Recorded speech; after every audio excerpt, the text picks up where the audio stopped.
Lead किया है। हे परमपिता, मैं नतमस्तक होती हूँ, साष्टांग समर्पण करती हूँ। प्यारे पिता परमेश्वर, इस पूरी कलीसिया को आपके दया के सिंहासन पे लेके आओ। समझने वाला हृदय, सुनने वाले कान और समझने वाला हृदय दीजिएगा। वो हृदय दीजिएगा प्यारे पिता कि आपका वचन उनके दिलों में, दिमाग में रच और बस जाए प्यारे पिता। हे प्रभु, अपनी पाक रूह की मामूली में इस 10वें अध्याय की स्टडी को लेकर आना, अपने नाम को महिमा देना प्यारे पिता। और प्रभु जी, साथ ही मैं प्रार्थना करती हूँ कि आज जब इनका लिबरेशन डे है प्यारे पिता परमेश्वर, इस कुवैत को आपके हाथ में दे देती हूँ।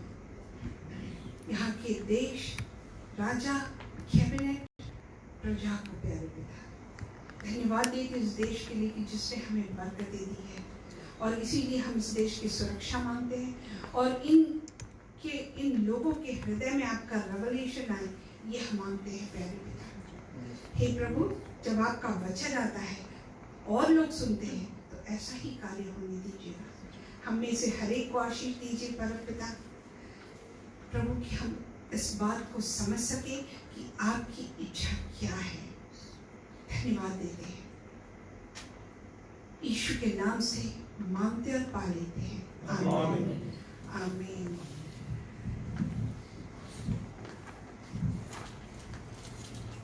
आप सब जान चुके हैं कि अध्याय 10 है और दोनों चल रहे हैं, इसीलिए तो मैंने ये फिर इधर ले आया क्योंकि वो आपका यूज टू है मुझसे, इसलिए पहली बार यूज कर रही हूँ। अच्छा, ये डैनियल का जो अध्याय है इसके थोड़ा सा हम याद दिला दें, क्योंकि हम 10 अध्याय तक पहुंच गए हैं और आगे 2 अध्याय बाकी हैं। तो इसको शॉर्ट में समराइज किया है, संक्षिप्त किया है कि इसमें जो टीनेज की उम्र में, छोटी उम्र में इन्हें पहले अध्याय में बताया गया है कि ये बेबीलोन में कैदी बन के आते हैं, स्लेव बन के आते हैं। कौन? शद्रक, मेशक, अबेदनगो और डैनियल। ये जब 4 बच्चे आते हैं तो उनके बारे में पहले अध्याय में लिखा हुआ है, और ये भी लिखा हुआ है कि इन्होंने वहाँ का भोजन नहीं ग्रहण किया।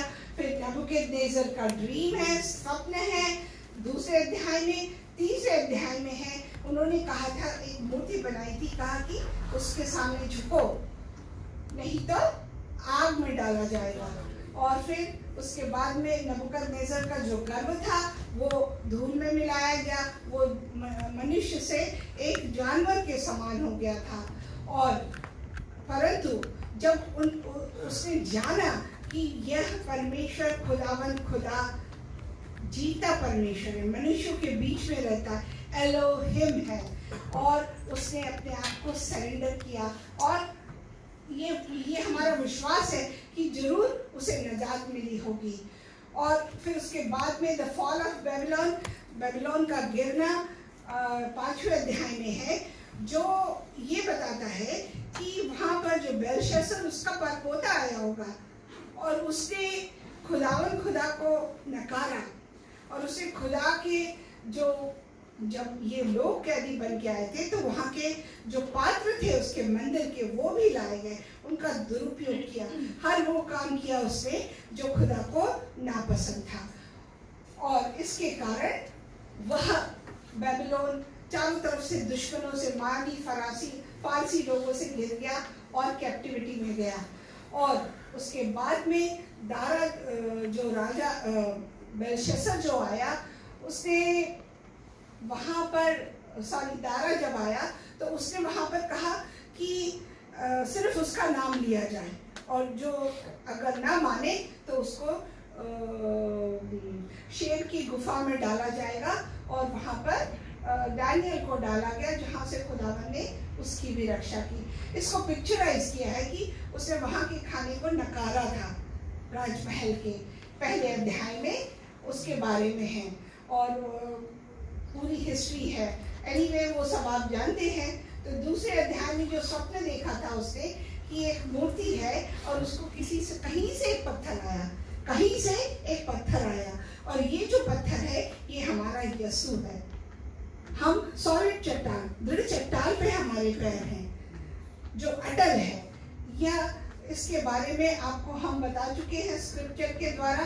और ये फिर तीसरे अध्याय का है कि उनको धधकती हुई आग में डाला गया, जहां पर राजा ने देखा कि यीशु भी है और चारों सुरक्षित वहां से आए। उनके कोई वस्त्र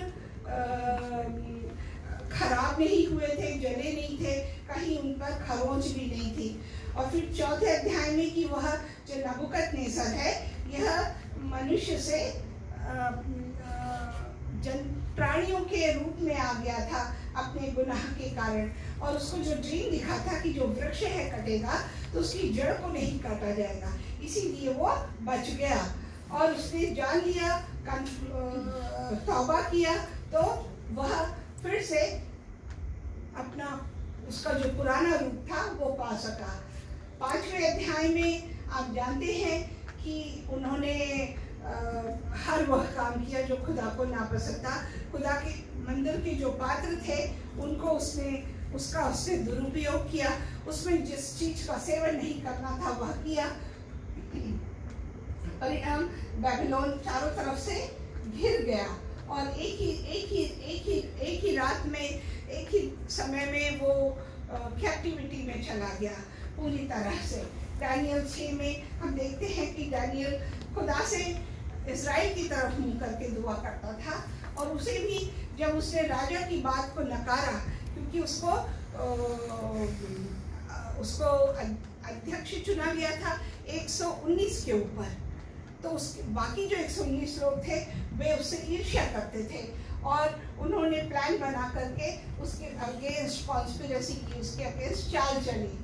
7वें अध्याय में हमने देखा कि वो जो पहले हम देख रहे थे खुदा चिन्हों में बात करता है, तो हमने देखा कि पहले एनिमल्स के रूप में, जानवरों के रूप में उसे स्वप्न आया और जिसका इंटरप्रिटेशन है।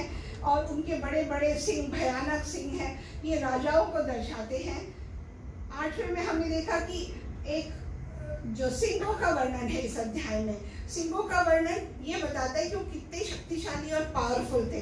और पावरफुल होने से उनका राज कहाँ कहाँ आया और उन्होंने किस प्रकार से बेबीलोन को नष्ट किया और किस प्रकार से आगे वह लिंक करता है, जुड़ता है अगले अध्यायों से कि यहाँ पर जो एक सिंह का व्यक्ति बताया गया अलेक्जेंडर है, वो आकर के मादी और फारसी के राज को नष्ट करता है, जिसका रेवलेशन, ये सिंह वगैरह का जो रेवलेशन है कि क्या क्या होने वाला है, यह एक नदी के किनारे गैब्रियल आकर के डैनियल को बताता है। 9वें अध्याय में आपने जान लिया कि यह क्यों, इसमें डैनियल ने जब प्रार्थना की तो उसने जाना कि यह क्यों हो रहा है, 70 साल की जो कैप्टिविटी है ये क्यों आई है। फिर उसको खुदा ने रेवलेशन दिया 2300 दिन का, जो साल में परिवर्तित होते हैं, 70 वर्ष का। इसके बारे में और अधिक हम अगले अध्याय में देखेंगे। अब हम जाएंगे 10वें, ये उसी का हमने शॉर्ट डिस्प्ले किया है कि 70 हफ्ता और 2300 दिन, साल, जो साल में रहते हैं, संध्या और सवेरे। क्योंकि उसने खुदा से पूछा था कि ये सब काम कब पूरे होंगे, तो उसने कहा था कि जब तक 2300 दिन और सवेरा और संध्या नहीं हो जाती, संध्या और सवेरा नहीं हो जाता, उसके बाद ही ये पूरा होगा। जब ये 2300 संध्या सवेरा पूरा होगा, उस समय खुदा का आना, दूसरी आमद होगी। अब हम आते हैं अध्याय 10 पर। ये इसलिए किया क्योंकि जब इतने समय से हम पढ़ रहे हैं तो कुछ बातें दिमाग से निकल जाती हैं, तो उसको शॉर्ट में मेमोराइज करने के लिए, याद करने के लिए किया। 10वें अध्याय में हम जाएंगे। हम देखते हैं कि यहाँ से शुरू होता है अध्याय 10, 11 और 12 जो है ये आपस में जुड़े हुए हैं। अध्याय 10 चालू हो रहा है पर आपको ध्यान रखना है कि 10, 11 और 12 आपस में जुड़े हैं, तो इसीलिए ध्यान दीजिएगा।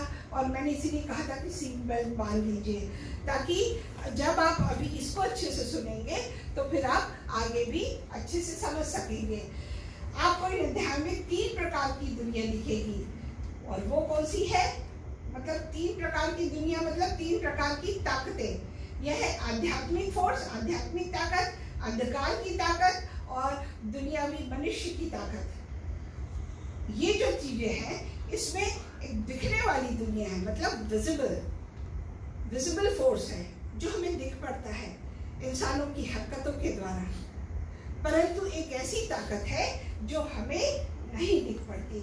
उसको पिक्चराइज किया है कि जो आध्यात्मिक दुनिया है, जिसमें खुदा उसके स्वर्गदूतों का कार्य है, और जो अंधकार की दुनिया है वो लूसीफर की, शैतान की ताकत है, जो काले में दिखाया हुआ है।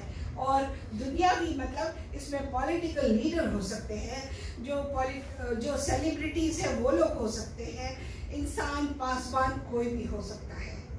यह मानवीय ताकत है। हालेलुया। वो आप समझ रहे हैं।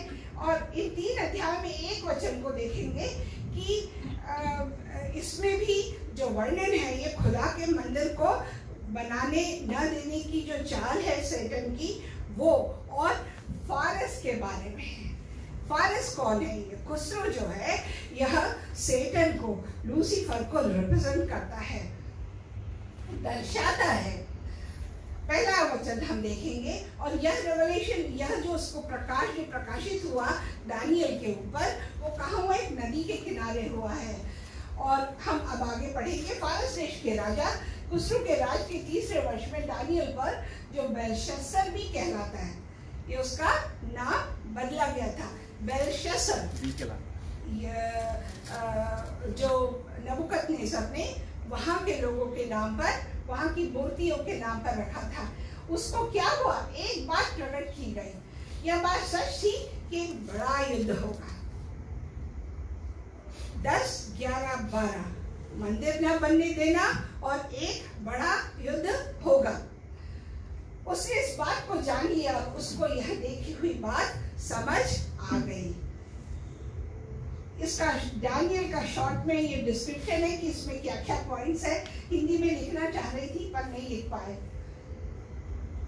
ये जो लिखा गया है अध्याय, ये जो प्रोफेसी हुई है, ये इस समय में दानियल कम से कम 90 वर्ष का था, 90 वर्ष का। और ये दर्शन 536 से 535 बीसी का है। और यहाँ दानियल 21 दिन के उपवास में हैं, जिसके बारे में लास्ट मैसेज में अध्याय 9 में मैंने बात की थी। और इस अध्याय में 4 लोग आए थे। अब ये 4 लोग क्यों आए थे? ये 4 लोग कौन हैं? ये हम बाद में देखेंगे। उन दिनों में दानियल 3 सप्ताह तक शोक करता रहा। शोक करता रहा मतलब ये नहीं कि वो रो रहा है, उसको हिंदी में डिस्क्राइब किया गया है, इंग्लिश में दूसरे शब्दों में लिखा हुआ है। परंतु जब हम हिंदी पढ़ रहे हैं तो हम हिंदी के हिसाब से पढ़ेंगे। पता नहीं पंजाबी में क्या लिखा हुआ है। Can you read? क्या आप पढ़ सकते हैं पंजाबी में? तो ये जो 3 सप्ताह होते हैं, ये 21 दिन होते हैं। प्लीज देख लें कि क्या लिखा है। सो मतलब वो अपने आप को तकलीफ दे रहा है, खुदा के सामने मिन्नत करके उससे मांग रहा है कि खुदाबंदा बता कि ये सब क्या है, इसका राज खोल। क्योंकि वो कंफ्यूज हो गया था, वो डर गया था, वो घबरा गया था। जब हम कोई बुरा स्वप्न देखते हैं तो हमारी भी यही स्थिति होती है। 3रा वचन, इन 3 सप्ताहों के पूरे होने तक मैंने न तो स्वादिष्ट भोजन किया और न मांस या दाखमधु अपने मुंह में रखा, न अपनी देह में कुछ तेल लगाया। कहने का तात्पर्य, हम जानते हैं कि उसने जो राजमहल का खाना था उसको तो पहले ही नकारा था उसने। और यह बात बता रही है कि उसने यह तो नहीं लिया। इसका मतलब क्या है? उसने एक शायद संतुलित भोजन लिया होगा। व्रत तो किया, उसे सिलेक्ट किया कि क्या खाया जाए, मनमाना खाना नहीं खाया होगा। ये वो उपवास है, परंतु खुदा के सामने समर्पण रखते हुए है ये। अपनी देह में उसने तेल भी नहीं लगा, अपने आप को अनॉइंट भी नहीं किया। फिर पहले महीने के 24वें दिन को जब मैं हिद्देकेल नामक नदी के तट पर था, ये कहाँ पे उसको रेवलेशन मिला है? देखिए, नदी के तट पर कौन आके दे रहा है? खुदावंद खुद आके दे रहा है रेवलेशन। अब आगे में बताएगा खुदा उसको अपने स्वर्गदूतों के द्वारा। यहाँ पर उसको दर्शन मिला है। हम देखते हैं कि पांचवें वचन में कि तब मैंने आंख उठाकर देखा कि सन का वस्त्र पहने हुए उफास देश के कुंदन से कमर बांधे हुए एक पुरुष खड़ा है, और उसका शरीर फिरोजा के समान, उसका मुख बिजली के समान, उसकी आंखें जलते हुए दीपक सी, उसकी बाहें और पांव चमकाए हुए पीतल के से, और उसके वचन का शब्द भीड़ों को क्या मतलब है? Huge coir. यह प्रकाशित हुआ है, उसके ऊपर दर्शन मिला है। अब आप देखें कि यह जो दर्शन है और प्रकाशित वाक्य के 1:13 का दर्शन सेम है ऑलमोस्ट। इसीलिए मैंने 5वां और प्रकाशित वाक्य का 1 और 13 डाल दिया है। प्रकाशित वाक्य का 1 का 13 वचन भी हम पढ़ेंगे। और उन दीवटों के बीच में मनुष्य के पुत्र सदृश एक पुरुष को देखा, जो पांव तक का वस्त्र पहने, छाती पर सोने का पटुका बांधे हुए था। उसके सिर और बाल श्वेत ऊन वरन पाले के समान उज्जवल थे, और उसकी आंखें आग की ज्वाला के समान थी। उसके पांव उत्तम पीतल के समान थे। आप कंपेयर कर सकते हैं, जो मानो भट्टी से में तपाया गया हो, और उसका शब्द बहुत जल के शब्द के समान था, और वह अपने दाहिने हाथ में 7 तारे लिए हुए था, और उसके मुंह से तेज दुधारी तलवार निकलती थी। उसका मुंह ऐसा प्रज्वलित था जैसा सूर्य कड़ी धूप के समय चमकता है। हमारा खुदा नूर है, उसका आकार नहीं है, ये तो जस्ट हम इंसानों को समझने के लिए बनाया हुआ है, राइट? तो आपने पहले भी देखा होगा कि मूसा जब जाता था तो उसका चेहरा काला हो जाता था, परंतु उस पर नूर रहता था। उसे कोई देख नहीं सकता, उसका सामना नहीं कर सकता। क्यों? क्योंकि हम उसके योग्य ही नहीं है प्रियो, हम उसके योग्य ही नहीं है। तो इतना तेज देखा था, तो सोचिए कि डैनियल का क्या असर होगा। ये डैनियल ने जो देखा था प्रकाश, वो है प्रकाश जो उस पर प्रकाशित हुआ खुदा बाप का, और वो है प्रकाशित वाक्य का जो उसमें लिखा हुआ है। उसके अनुसार अगर हम ड्रॉ करें तो ऐसे पिक्चर्स ड्रॉ होते हैं। ट्रूली स्पीकिंग, वास्तविकता यह है कि वह तो एक प्रकाश का पुंज है। दानियल और यूहन्ना में कॉमन बातें हैं, समान बातें हैं। दोनों को एक ही प्रकार का दर्शन मिला, और दोनों भी तकरीबन अपने 90 वर्ष के आसपास थे। दोनों ही बंधुआई में थे। वो पटमस में था, ये बेबीलोन में है, और दोनों भी मुंह के बल गिरे। जब इतना प्रकाश आपके सामने आएगा तो आपको क्या दिखेगा? कुछ भी नहीं। और स्वाभाविक है कि आप उसके सामने नतमस्तक साष्टांग दंडवत करने लगेंगे, अपने आप को समर्पित करने लगेंगे। उसको केवल मुझ डैनियल ही ने देखा, और मेरे संगी मनुष्यों को उसका कुछ भी दर्शन न हुआ, परंतु वे बहुत ही थरथराने लगे और छिपने के लिए भाग गए। वचन में लिखा हुआ कि परमेश्वर हर एक के साथ कार्य नहीं करता। परमेश्वर अपने चुने हुए को ही अपना प्रकाशित करेगा, अपना रहस्य जाहिर करेगा। परमेश्वर हर एक के साथ कार्य नहीं करता। प्रश्न यह है कि ये दर्शन क्यों दिया, और उसका उत्तर खुदा से वो सवाल कर रहा था, तो जिसका उत्तर उसको मिला। यहोवा यह कहता है कि बेबीलोन के 70 वर्ष पूरे होने पर मैं तुम्हारी सुधि लूंगा। ये यिर्मयाह में है, यिर्मयाह की किताब उसके 29 अध्याय का 10वां वचन है। इंग्लिश में उसको जो तुम्हारी सुधि लूंगा के लिए जो शब्द आया है वो विजिट यू है। मैं आऊंगा। आज जब हम उसकी सेवा करते हैं और उसकी सेवकाई के दौरान हम भी दुनियावी रूप से बहुत कुछ रुकावटों का सामना करते हैं, चाहे मनुष्यों के रूप में हो, चाहे पासवान के रूप में हो, चाहे किसी लीडर के रूप में हो, चाहे किसी सेलिब्रिटी के रूप में हो, परंतु हम सामना करते हैं। और जब हम सामना करते हैं तो हमें ये ध्यान रखना चाहिए कि उसे हमारी सुधि है और वह हमें विजिट करेगा। तो आज जब मैंने आपको कहा सीट बेल्ट बांध लो, तो अपने आप को दृढ़ कर लीजिए प्रियो, कि आपके ऊपर खुदा की सेवा करने में अगर कठिनाई आएगी तो वह आके आपकी रक्षा करेगा। हालेलुया, खुदा के लिए तारीफ हो जाए। और अपना यह महानुभावक वचन कि मैं तुम्हें स्थान में लौटा ले आऊंगा पूरा करूंगा, तो आप जान ले कि आप अकेले नहीं हैं कभी भी। ये बहुत अच्छी बात है कि आप खुदा के घर, उसके राज में आ गए, उसके सुरक्षा चक्र में आ गए, तो ये समझ लीजिए कि चाहे कैसी भी परिस्थिति हो, परंतु अगर आप उसके वचन का सुसमाचार प्रचार कर रहे हैं तो कोई भी दुनियावी रुकावट आपको रोक नहीं सकती और उस समय आप अकेले नहीं हैं। हालेलुया। इसे लिखा हुआ मरकुस की किताब 14 अध्याय के 50वें वचन में लिखा है, इस पर सब चेहरे उसे छोड़कर भाग गए। जो दानियल को जैसे उसके जो साथी थे, सिर्फ उसी ने देखा, बाकियों ने नहीं देखा, वो डर गए और भाग गए। यीशु के साथ ऐसा ही हुआ। जब उसे पकड़ा गया तो उसके जो बाकी शागिर्द थे जो उसके साथ घूम रहे थे, उन्होंने कई मिराकल देखे, उनके जीवन में तब्दीली आई, परिवर्तन आया।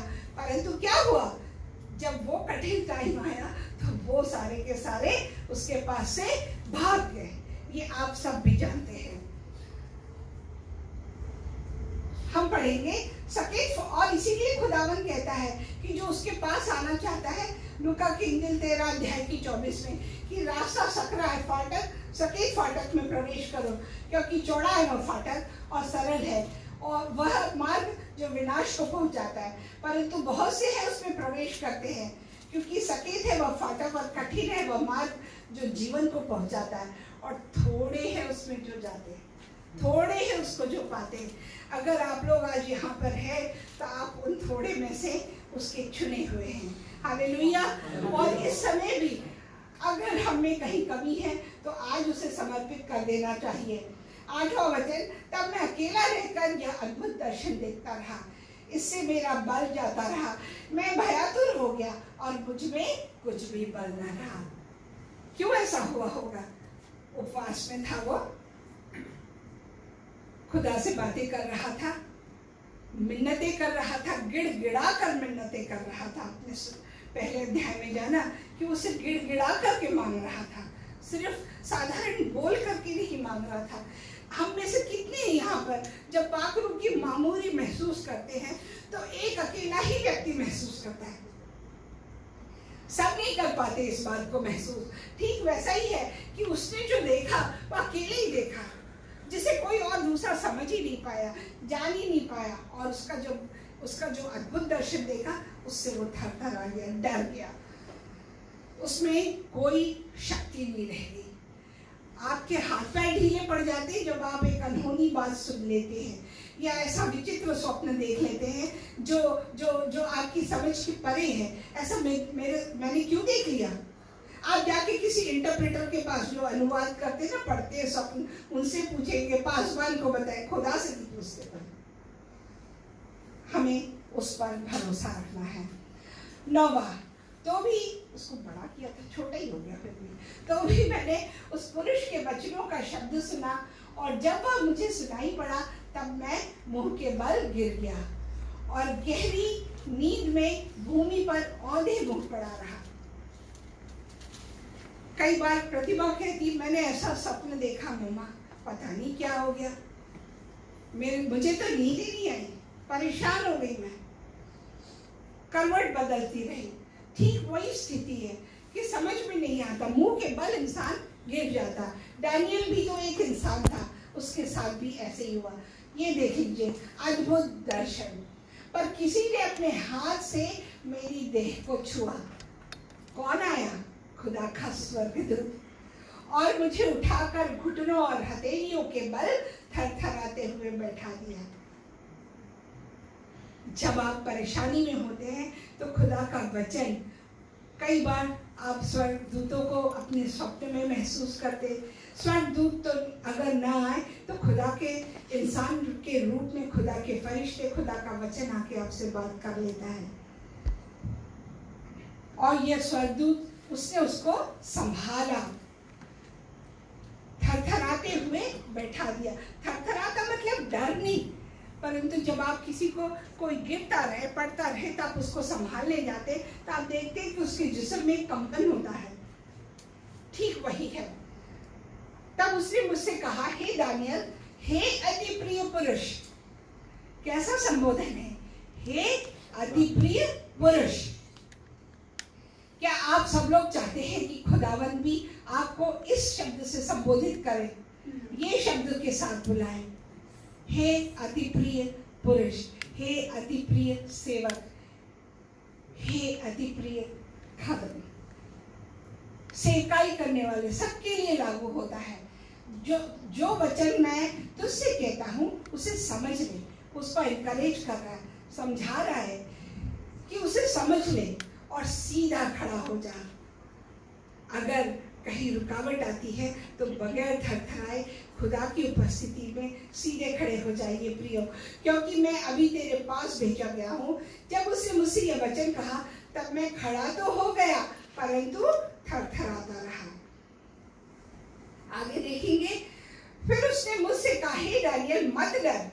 उसको हाईलाइट किया है मैंने, हे दानियल मत डर, क्योंकि पहले ही दिन को जब तूने यह समझने बूझने के लिए मन लगाया और अपने परमेश्वर के सामने अपने आप को दीन किया, उसी दिन तेरे वचन सुने गए और मैं तेरे वचनों के कारण आ गया हूँ। हालेलुया। कई बार हम प्रार्थना करते हैं और डर जाते हैं। हम सोचते हैं कि हमारे प्रार्थनाओं का उत्तर ही नहीं आ रहा। प्रियो, यह आपकी ही बात नहीं है, हमारी भी बातें हैं। हम सब जो खुदा की सेवा करते हैं कहीं न कहीं, कभी न कभी अस्थिर हो जाते हैं, डोल जाते हैं। विश्वास से नहीं, परंतु समस्याओं से। क्यों ऐसा होता है? क्योंकि इंसान है, खुदा तो नहीं है कोई, खुदा से कम ही है, तो ये स्थिति कभी न कभी आती ही है। तो उसने क्या कहा कि परंतु उसने एक जिद लगा के रखी थी खुदा से जानने के लिए। कई बार हम परेशान हो जाते हैं, किसी को आपस में शेयर कर देते हैं कि नहीं आउटलेट होना, परंतु उसका सल्यूशन ये है कि खुदा के ही सामने जाके पूछे कि खुदावंद इसका कारण क्या है, आप ही हमें बताइए और संभालिए। फारस के राज्य का प्रधान, फारस के राज्य का प्रधान ये लूसीफर को रिप्रेजेंट करता है।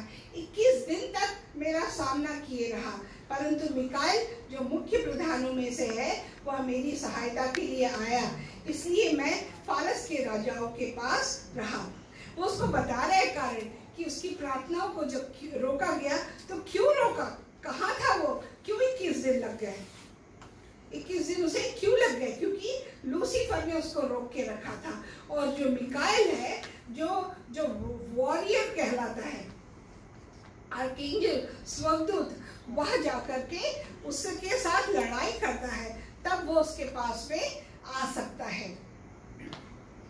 मुख्य प्रधानों में से है, वह मेरी सहायता के लिए आया। ये कौन कह रहा है? गैब्रियल कह रहा है दानियल को कि माइकल आया, इसीलिए वो उसके पास अब पहुंच सका है। हालेलुया। अलर्ट रहिएगा। यहाँ क्या हो रहा है? हमने देखा कि शैतान शुरू से मंदिर बनाने नहीं दे रहा है। हमने अध्याय 8 में भी देखा और आपको बताया गया था कि शैतान मंदिर के पीछे पड़ा हुआ है। इफिसियों की किताब 6वां अध्याय 12वां वचन कहता है, क्योंकि हमारा यह मल्लयुद्ध लहू और मांस से नहीं, परंतु प्रधानों से, अधिकारियों से और इस संसार के अंधकार के हाकिमों से और उस दुष्टता की आत्मिक सेनाओं से है। जो आकाश में है। हमें लगता है कि इंसान या कोई व्यक्ति इस बात को कर रहा है, परंतु जो दुनिया का राजा है वह इसके पीछे है। इसीलिए इस वचन में लिखा हुआ है कि हमारा दुनिया के लोगों से नहीं है। खुदा ने कहा है कि इंसान बुरा नहीं है, उसके कर्म बुरे हैं जो शैतान करवाता है। यहाँ क्या हो रहा है का उत्तर, अब ये शैतान मंदिर नहीं बनने दे रहा है। हम देखते हैं कि अजरा की पुस्तक यहाँ पर राजा कुस्रू की घोषणा, यहूदियों की वापसी, इसके बारे में इस अध्याय में लिखा हुआ है। एजरा की पुस्तक में फारस के पहले अध्याय में देखेंगे कि उसने मंदिर बनाने की परमिशन दे दी थी। फारस के राजा कुस्रू के पहले वर्ष में यहोवा ने फारस के राजा कुस्रू का मन उभारा कि यहोवा का जो वचन यिर्मयाह के मुंह से निकला था वह पूरा हो जाए।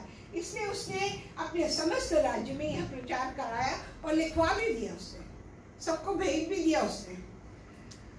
दूसरे वचन में देखते कि फारस का राजा कुस्रू यो कहता है, स्वर्ग के परमेश्वर यहोवा ने पृथ्वी भर का राज्य मुझे दिया है और उसने मुझे आज्ञा दी कि यहूदा के यरूशलेम में ऐसा एक भवन बनाया जाए।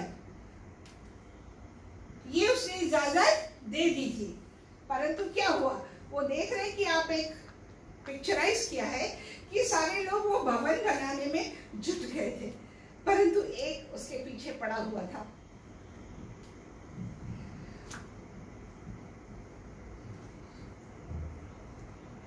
जो चौथे वचन में लिखा हुआ है, और जो कोई किसी स्थान में रह गया हो जहां वह रहता हो, उस स्थान के मनुष्य चांदी सोना धन पशु देकर उसकी सहायता करे और इससे अधिक यरूशलेम स्थित परमेश्वर के भवन के लिए अपनी अपनी इच्छा से भी भेंट चढ़ाए। तो मतलब वे लोग तैयार थे, परंतु यही चौथे अध्याय के चौथे वचन में एजरा की पुस्तक के आप देखेंगे कि इस देश के लोग यहूदियों को निराश करने और उन्हें डराकर मंदिर बनाने में रुकावट डालने लगे। हम देखते कि नेहमाया की पुस्तक में जब नेहमाया यरूशलेम की दीवारों को बनाने जाता है, तो वहां पर जब वो बनाता होता है तो क्या होता है, वहां पे कुछ लोग आते हैं, वो उसकी ठट्ठा करते हैं, उसकी हंसी करते हैं, उसको डिस्करेज करते हैं। कई बार जब आप अच्छा काम करने जाते हैं, अगर मैं दानियल की पुस्तक के बारे में आपको सिखाना चाह रही हूँ, तो शुरू में कई लोगों ने बातें भी कर दी कि इसमें क्या पढ़ाओगे, बहुत कठिन है, समझ के परे है, निश्चित समझ के परे है, परंतु जब तक आप प्रयत्न नहीं करेंगे तब तक नहीं जान सकेंगे। दानियल ने यही किया, उसके समझ के परे था सब, परंतु उसने कोशिश की।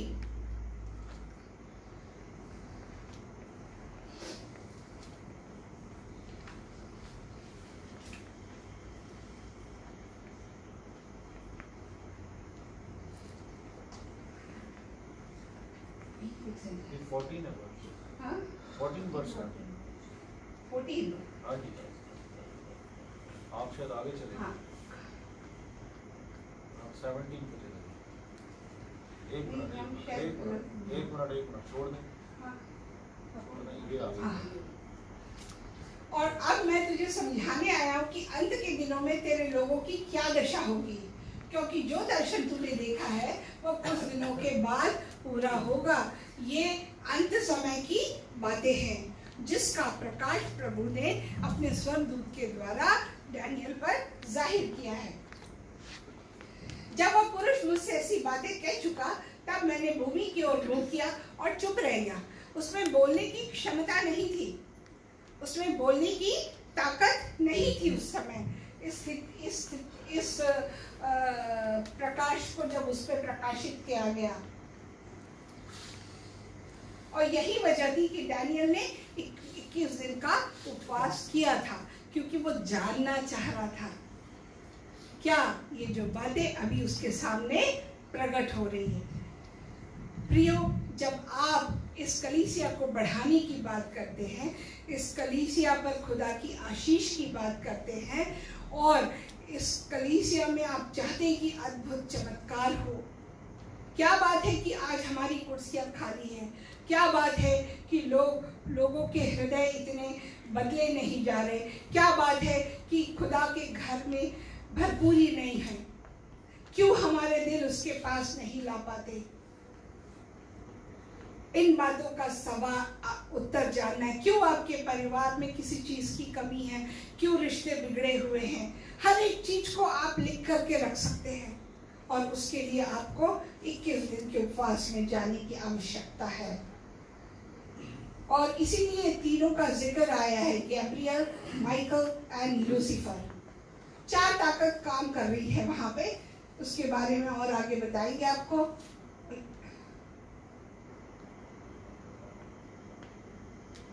आप देख रहे हैं कि 4 ताकत काम कर रही है। यसु, माइकल, गैब्रियल जो मंदिर को बनाने में लगे हुए हैं, उसका रेवलेशन दे रहे हैं, क्योंकि मंदिर तो बनना है, हमने देख चुके हैं पिछले अध्याय में, पर उसे कोई रोक रहा है, इसके बारे में भी हम जान चुके हैं। तो पिक्चराइज किया है वचन के अनुसार याद रखने के लिए। ये जो पिक्चर्स है ये सही में तो नहीं है, पर ऑडियो विजुअल फीडबैक जब होता है, जब हम देखते सुनते हैं, तो वो हमारे दिलों में याद रहता है। इस वजह से ये किया गया है गैब्रियल। और ये जो आखिरी का जो पिक्चर है वो लूसीफर का है।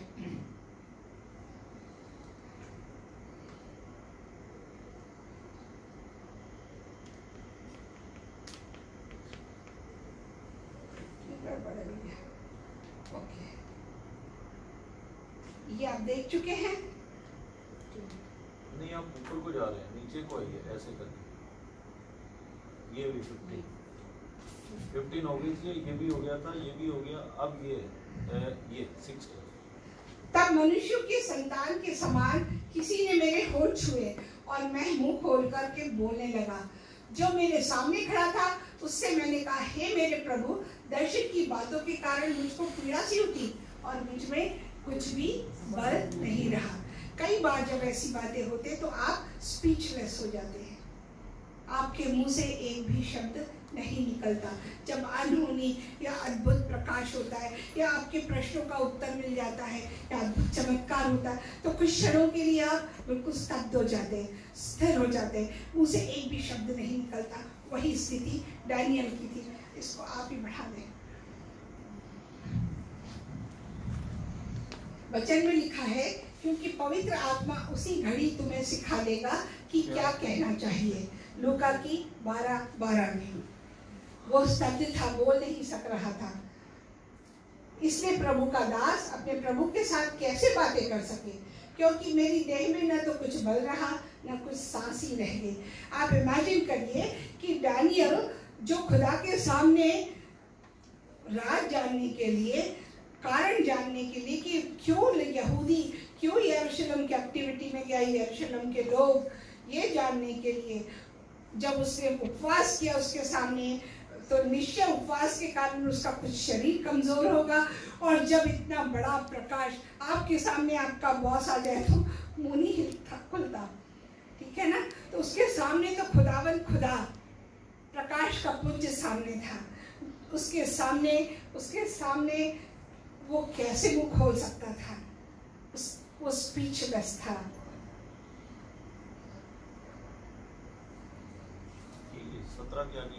ओके, हम देखते हैं कि पहला यूहन्ना 5:19 हम जानते हैं कि हम परमेश्वर से हैं और सारा संसार उस दुष्ट के वश में पड़ा है। हम सब किसी न किसी रूप से आज के समय में मीडिया, मोबाइल, फेसबुक, क्या कुछ नहीं है, मूवीज, क्या कुछ नहीं, यंग जनरेशन को खाए जा रहा है इंटरनेट। उसके सदुपयोग भी हैं, दुरुपयोग ज्यादा है।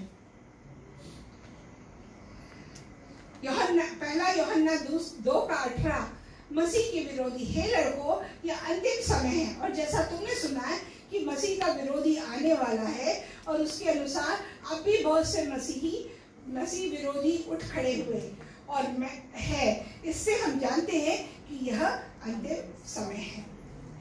आप जब खुदा का काम करने बैठते हैं तो आज हम में से हर एक कोई जानता है पाकिस्तान में परसिक्यूशन है, इंडिया में परसिक्यूशन है। अगर कोई अच्छा वचन भी दे रहा है तो वचन को कोई नहीं सुनता, परंतु जो पेश कर रहा है उसको देखते हैं या उसको क्रिटिसाइज करते हैं कि यह नहीं बोला, परंतु जो बोला गया है उस पर ध्यान नहीं दिया जाता। कहने का मतलब है कि बाहरी नहीं है मसीह के विरोधी, कलीसिया में भी है। हमें इन बातों को निरीक्षण कर लेना चाहिए, जांच कर लेना चाहिए और खुदा के वचन को सीखना चाहिए। आगे हमने ये वचन डाले हुए हैं, आप लोग पढ़ सकते हैं, इनको लिख सकते हैं अपने पास में, या फेसबुक पे अवेलेबल रहेगा तो उसमें भी देख सकते हैं। नेक्स्ट, अच्छा मैंने डाला है मत्ती का 4:4। यीशु ने उत्तर दिया, लिखा है मनुष्य केवल रोटी ही से नहीं परंतु हर एक वचन से जो परमेश्वर के मुख से निकलता है जीवित रहेगा। मरकुस 4:4 बोलते समय कुछ कहीं मिस्टेक हो गया है, मार्ग के किनारे गिरा और पक्षियों ने आकर उसे चुन लिया। मतलब वचन तो सुनाया जा रहा है परंतु उसको आप ग्रहण नहीं कर पा रहे, शैतानी ताकतें काम कर रही हैं। दूसरा कुरिन्थियों 4:4 और उन अविश्वासियों के लिए जिनकी बुद्धि संसार के ईश्वर ने अंधी कर दी है, ताकि मसीह जो परमेश्वर का प्रतिरूप है उसके तेजोमय सुसमाचार का प्रकाश उन पर न चमके। जो कलीसिया में नहीं आ पाते, उसमें मेरा बेटा मेरी बहू भी है, कहीं और जाना चाहते हैं परंतु सच्चे प्योर मिल्क को नहीं लेना चाहते,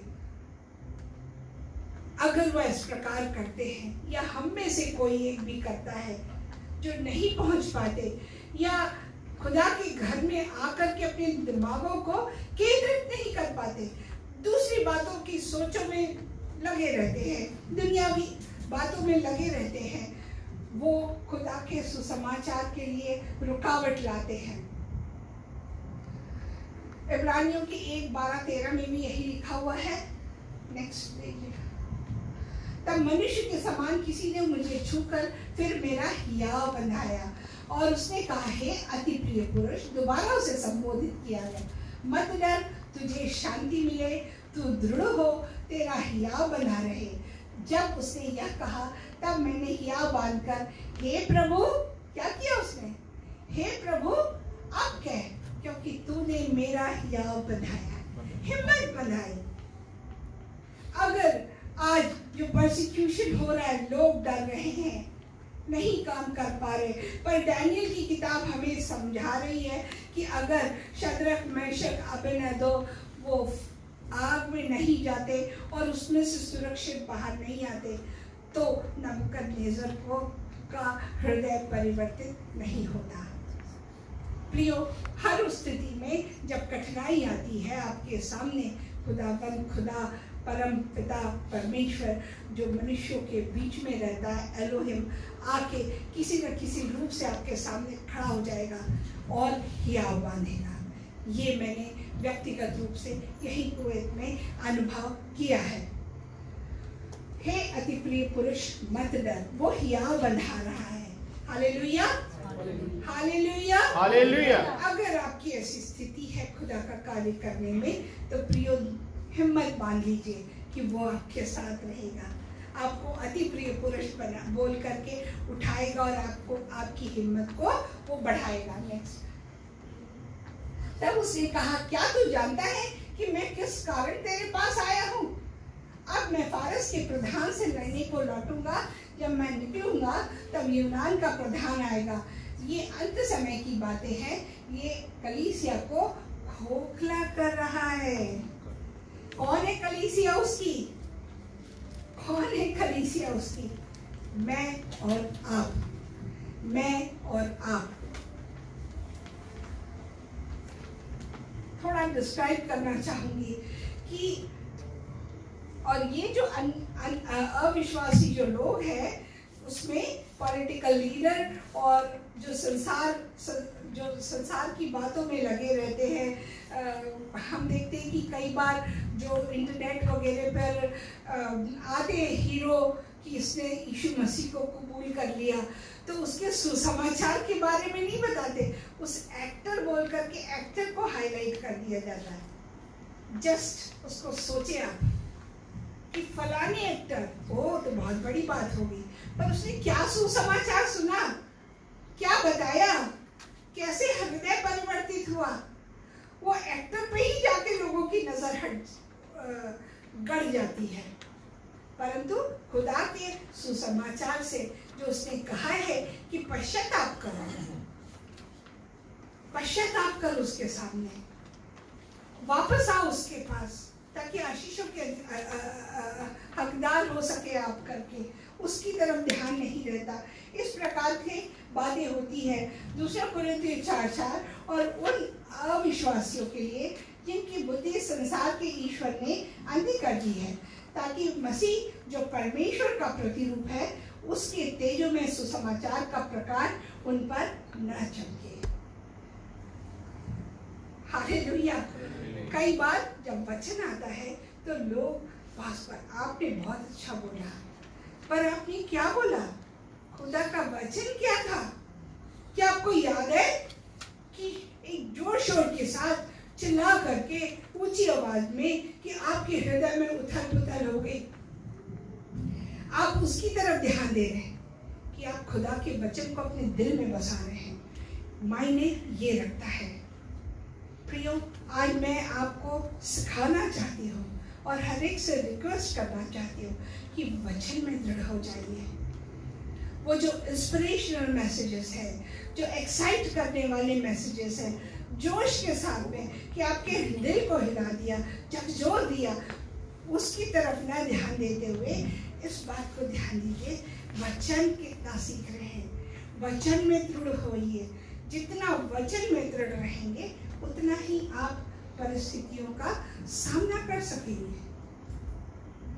मैं जानती हूँ कि वो समय था जब मैं किसी भी मुश्किल से डर जाती थी, परंतु अब मैं कहती हूँ कि नहीं, मैं यीशु के द्वारा उस पर जय पाऊंगी। मैं हर कुछ यीशु मसीह के द्वारा कर सकती हूँ।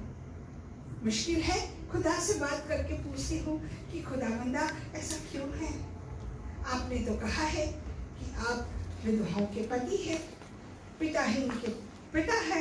एक एग्जाम्पल दे रही हूँ मैं आपको, तो फिर आप ही को संभालना है।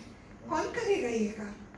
क्यों आज मैं ये क्यों कह सकती हूँ? आज मैं ये क्यों कह सकती हूँ कि अगर आप सत्य को जानोगे तो सत्य आपका आजाद करेगा? क्यों कह सकती हूँ? क्योंकि वचन आप पढ़ते हैं, वचन पढ़ेंगे, सुनेंगे, बार बार सुनेंगे, आपका विश्वास दृढ़ होगा और वो आपके हृदय को दिख जाएगा। एक अंत समय जब आएगा, उस समय में हमारे हाथ में वचन नहीं होगा, परंतु कलाम जो आपके हृदय में लिखा हुआ है। इसीलिए तो कहा है कि हमारे कदम दृढ़ चट्टान पे हैं, हम रेत पे नहीं खड़े हैं, रेत पे नहीं खड़े हम प्रियो। अगर मुश्किल आती है तो वचन कह दिया है खुदा ने कि हर कठिन परिस्थिति में, जिस परिस्थिति में आप हैं वहां पर मैं आपके साथ हूँ। वह हमारे लिए मध्यस्थी कर रहा है। उसने कह दिया है कि वो तुम्हारी तकलीफ से अधिक, आपकी सही शक्ति के से बाहर आपको कोई भी परीक्षा में न डालेगा। वो उसने वचन दिया है आपके लिए। कितने ही ऐसी प्रॉमिसेस है, कितने ही वचन है, अनगिनत वचन है। पढ़ते जाइए, अपने आप को दृढ़ करते जाइए, क्योंकि यही है कि आखिरी समय में हमारे साथ रहने वाला है। हालेलुया। सहमत है आप लोग इस बात से? आखिरी वचन, आखिरी वचन, एक बार फिर से 20 पे जाए। 20, तब उसने कहा क्या तू जानता है कि मैं किस कारण तेरे पास आया हूं? उत्तर मिल गया डैनियल को, उत्तर मिल गया डैनियल को।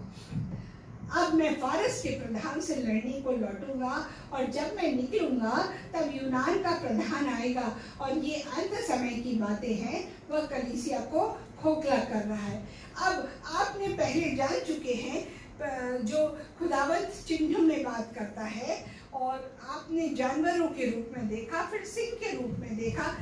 आपने देख लिया कि मेटल, फिर धातु, फिर बाद में जानवर, और फिर सिंह। इसमें क्या था कि बेबीलोन के बाद में मादी फारसी लोग आएंगे, उसके बाद में यूनान आएगा, उसके बाद रोम आएगा, और यहीं से ही जब सिकंदर आएगा, जो अपने पहले पढ़ चुके हैं, सिकंदर, एंटियोकस और फिर सेल्यूकस, ये सब आएंगे, और इसमें से एक पॉलिटिकल लीडर आएगा जो डिवाइडेड रोम है। यहाँ से लूसीफर अपना काम करेगा एक पॉलिटिकल लीडर के रूप में खड़ा होकर के, जो हमने गए अध्याय में देखे थे कि मध्य में ही यीशु काटा जाएगा, और एक ऐसा राजा आएगा जो पहले तो शांति की बात करेगा, पीस ईयर, और बाद में 3.5 साल के बाद में परिवर्तित होके यीशु की नकल करेगा कि तुम अब मेरे सामने सजदा करो। अंत समय आएगा, अंत समय में ये होगा। वो कह रहा है कि अभी मैं जाऊंगा,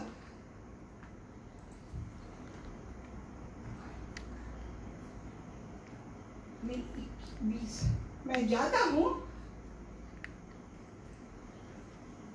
और जब मैं निकलूंगा तब यूनान का प्रधान आएगा। इसकी भविष्यवाणी की है दानियल को कि अभी मैं जाऊंगा, इसके बाद में क्या होने वाला है, कि सिकंदर आएगा, सिकंदर के बाद में क्या होने वाला है उसके बारे में बताया कि एंटियोकस और सेल्यूकस ये आएंगे यहाँ। इसके बाद में एक पॉलिटिकल लीडर आएगा। ये अंत समय की बातें हैं, और ये कब की बातें हैं, अंत समय की। परंतु खुदा का स्वर्गदूत उसको बता रहा है कि लूसीफर जो ये आने वाला है, यह कलीसिया को खोखला कर रहा है। आगे जो कुछ सच्ची बातों से भरी हुई पुस्तक में लिखा हुआ है वह मैं तुझे बताता हूँ, और उन प्रधानों के विरुद्ध तुम्हारे प्रधान मिकाएल को छोड़ मेरे संग स्थिर रहने वाला और कोई भी नहीं है। आज की जो परिस्थिति है उसमें मिकाएल के सिवा आपके साथ खड़ा होने वाला कोई नहीं है। जहाँ पे परसिक्यूशन हो रहा है, लोग दूर हो जाते हैं, पर हमें हिम्मत बांध लेना चाहिए कि हमारे साथ मिकाएल है, हमारे साथ गैब्रियल है, खुदा खुद है इन दोनों के रूप में, और वो आकर के हमारी लड़ाई लड़ेगा। इसीलिए तो खुदा के वचन में कहा है कि वेंजेंस बिलोंग्स टू मी, लड़ाई मेरी है, खुदावन कह रहा है। जंग जिन्नादी लड़ता यहोवा, वो जंग कभी नहीं हारते। वो कहता है कि मैं तुम्हारी जंग लड़ूंगा, बदला लेना मेरा काम है, वेंजेंस बिलोंग्स टू मी, लड़ाई मेरी है, वो हम नहीं लड़ रहे, क्योंकि वो जानता है कि हम जो इनविजिबल फोर्स है, आध्यात्मिक फोर्स, अंधकार की फोर्स है मानवीय, तो वो जानता है कि हमारी लड़ाई जो है लहू और मांस से नहीं, पर आध्यात्मिक ताकतों से है, जो शैतानी ताकतें हैं उनसे है। खुदावन जानता है, और इसीलिए वो हमारे साथ उपस्थित रह के अपने नाम को महिमा देने के लिए हम लोगों के जीवन के द्वारा कार्य करता है। हालेलुया, खुदा के लिए ताली हो जाएगी। हम दुआ करेंगे। क्या सब खड़े हो सकते हैं? धन्यवाद देते हैं प्यारे पिता, स्तुति महिमा प्रशंसा देते हैं प्रभु। हे परम पिता परमेश्वर, आज यहाँ बैठे हुए एक एक व्यक्ति को जो इस समाचार को सुनेंगे परम पिता, उन सबों को यीशु राजा आपके पाक लहू से कवर कर देती हूँ। हे परमपिता परमेश्वर, आज जो कुछ सुना है इन्होंने, शैतान उसे चुरा ना पाए, उनके मन में ये वचन ना आने पाए परमपिता कि दानियल की पुस्तक कठिन है, क्योंकि रेवलेशन देने वाले आप हैं प्यारे पिता। हे प्रभु जी, जब आपने इस अध्ययन को चालू करवाया परमपिता, तो मेरा विश्वास है कि आपने पाक रूह की मामूली में हर एक को घेर रखा है, हर एक की बुद्धि समझ को खोल दिया है प्यारे पिता, और हर एक पे अपने पाक खून का अभिषेक कर, अपने पाक रूह की मामूली कर के साथ अभिषेक कर प्यारे पिता, हर एक की समझ को खोल दिया। उनके दिलों में आज आपके वचन दृढ़ हो गए प्यारे पिता, इनके कदम परम पिता दृढ़ चट्टान पर खड़े हो गए प्यारे पिता। और प्रभु जी, आज हम में से हर एक हृदय व्यग्र है प्यारे पिता कि आपकी उपस्थिति में आ सके, आपके साथ आपके सामने एकता में होकर उपवास कर सके, और प्रभु जी अपनी मिन्नतों को आपके सामने रख सके, ताकि शैतान इस दुनिया का राजा खुश होना ना हो सके। प्रभु जी, हम जानते हैं कि उसने यीशु को नहीं छोड़ा, आपके बेटे को नहीं छोड़ा प्यारे पिता, तो हम इंसान हैं, परंतु हमारा विश्वास है कि आप हमारे साथ हैं। आपने कहा मत डर। प्रभु जी, हम आप पे विश्वास करते, आपके वचन पे विश्वास करते, अपना जीवन आपको समर्पित कर देते हैं। प्रभु जी, हम में से हर एक को संभालिएगा, अपनी इस हिंदी लैंग्वेज कॉन्ग्रीगेशन, अपनी सेवकाई को संभालिएगा प्यारे पिता, ताकि आपका ही नाम महिमा लेने पाए, हम घटे और आप बढ़े हो प्यारे पिता। ऐसा ही कार्य होने देना, हर एक पर अपना रेवलेशन जाहिर करिए। जब ये सोई, इससे बातें करिए परम पिता, अपना प्रकाश प्रकाशित कर दीजिए परम पिता परमेश्वर, कि शैतान एक भी बीज को चुरा न पाए परम पिता, आपका ही नाम महिमा लेगा। धन्यवाद देते हैं, स्तुति महिमा प्रशंसा फिर से एक बार आपको देते, सारा आदर गौरव सम्मान आपको देते हुए इस प्रार्थना को आपके प्यारे बेटे यीशु मसीह के मीठे पवित्र सामर्थी नाम से मांगते और पा लेते हैं। आमीन। प्रभु की